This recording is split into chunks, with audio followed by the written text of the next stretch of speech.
En regardant autour de vous dans notre laboratoire virtuel, vous reconnaissez un symptôme fréquent, le mal de ventre. Mais imaginez à présent que cette douleur soit fréquente, intense, qu'elle s'accompagne parfois même de saignements, de perte de sang, et qu'elle vous oblige à vous rendre aux toilettes de 10 à 20 fois par jour. Vous êtes alors immergé dans l'environnement quotidien du patient souffrant de maladies inflammatoires chroniques de l'intestin. Et pour mieux comprendre ces affections, nous vous invitons à voyager quelques instants virtuellement dans notre organisme. Vous reconnaissez autour de vous cet organe clé, notre intestin. Entrons dans celui-ci et approchons-nous de sa paroi. Dans certains cas, comme vous le voyez, un processus inflammatoire peut s'y déclencher. En d'autres termes, ces cellules, conçues au départ pour nous défendre, peuvent se mettre soudain à agresser la paroi de notre intestin.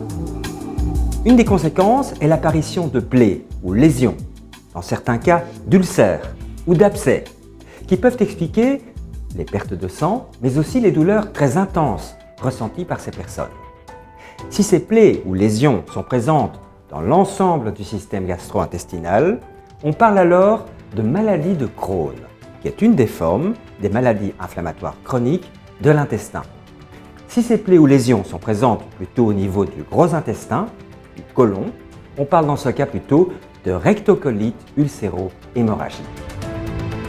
Alors, au quotidien, si les conséquences de ces affections peuvent parfois être très sévères, heureusement, vous pouvez prendre des mesures efficaces pour mieux les contrôler.